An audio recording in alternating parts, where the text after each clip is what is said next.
নৃত্য প্ৰদৰ্শন কৰি তেখেতে সকলোকে বিমুগ্ধ কৰি তুলিছিল আৰু সেই সময়ৰ কাশ্মীৰ হিন্দু বিশ্ববিদ্যালয়ৰ উপাচাৰ্য ডক্টৰ সৰ্বপল্লী ৰাধাকৃষ্ণন দেৱে আমাৰ এই মহান শিল্পীগৰাকীক তথা বিষ্ণুপ্ৰসাদ ৰাভাদেৱক কলাগুৰু উপাধি প্ৰদান কৰিছিল। গতিকে ইয়াৰ পিছতে আমি আহিলোঁ জ্যোতিপ্ৰসাদ আগৰৱালা দেৱলৈ। অসমৰ প্ৰতিটো ক্ষেত্ৰতে সাহিত্যৰ প্ৰতিটো দিশ তেখেতে সুন্দৰভাৱে আগবঢ়াই লৈ গ'ল। যিজন ব্যক্তি অসমৰ ইতিহাসত চিৰযুগমীয়া হৈ তেখেতৰ নাম লিপিবদ্ধ কৰি থৈ গৈছিল। আৰু এইজন জ্যোতিপ্ৰসাদ আগৰৱালা জন্ম হৈছিল 1930 চনত আৰু মৃত্যু হৈছিল 1951 চনত। প্ৰসিদ্ধ গীতিকাৰ, নাট্যকাৰ, লেখক, প্ৰথম অসমীয়া চলচ্চিত্ৰৰ নিৰ্মাতাই হৈছে জ্যোতিপ্ৰসাদ আগৰৱালা।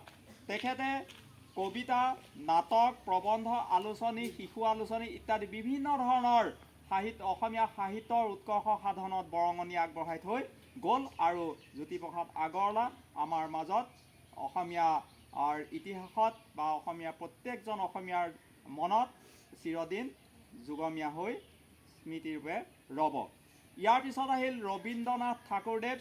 আমি সকলোৱে নাম শুনিছোঁ। তেখেতৰ জন্ম হৈছিল 1831 চনৰ 7 মে'ত আৰু মৃত্যু হৈছিল 1941 চনৰ 7 আগষ্ট তাৰিখে। তেখেতে আমি যিটো ৰাষ্ট্ৰীয় সংগীত পৰিৱেশন কৰোঁ সদায়, সেই ৰাষ্ট্ৰীয় সংগীতৰ তেখেত লিখক আছিল। ৰাষ্ট্ৰীয় সংগীতটো তেখেতেই লিখিছিল। ইয়াৰ উপৰিও তেখেত এজন সুদক্ষ সংগীতজ্ঞ আছিল, এজন লেখক আছিল। আৰু গীতাঞ্জলি নামৰ সেই পুথিখন তেখেতে যিখন পুথিৰ বাবে 1913 চনত তেখেতক নোবেল পুৰস্কাৰ প্ৰদান কৰা হৈছিল। ধন্যবাদ। ছাত্ৰ ছাত্ৰীসকলে শুনাৰ বাবে সকলোকে মই মৰম যাচিলোঁ। সমূহ শিক্ষক শিক্ষয়িত্ৰী তথা অধ্যক্ষা মহোদয় ইয়াত উপস্থিত আছে।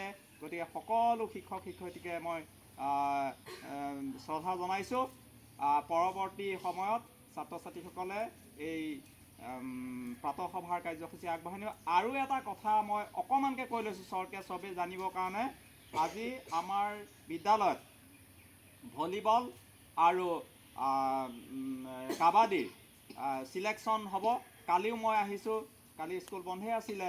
কালি আহি পেলাই মই ফুটবলৰ চকৰধৰা ফিল্ডত আমি ফুটবল খেলৰ দলটো নিৰ্বাচিত কৰিছোঁ। আৰু গৌৰৱৰ বিষয়, ঘিলাধাৰী উচ্চতৰ মাধ্যমিক বিদ্যালয়ৰ কেইবাজনো ছাত্ৰই এই খেলত তেওঁলোকৰ পাৰদৰ্শিতা প্ৰদৰ্শন কৰিছে আৰু কৰি তেওঁলোকে ডিষ্ট্ৰিক্টৰ বাবে চিলেকশ্যন পাবলৈ সক্ষম হৈছে। হাত চাপৰি বজা আছে। আজি কি হ'ব, ইয়াত কাবাডী আৰু হ'ব ভলীৰ চিলেকশ্যন হ'ব। মানুহ আহিব, বাছনি কৰিব, মানে মানুহ আহিব, অন্য মানুহ আহিব।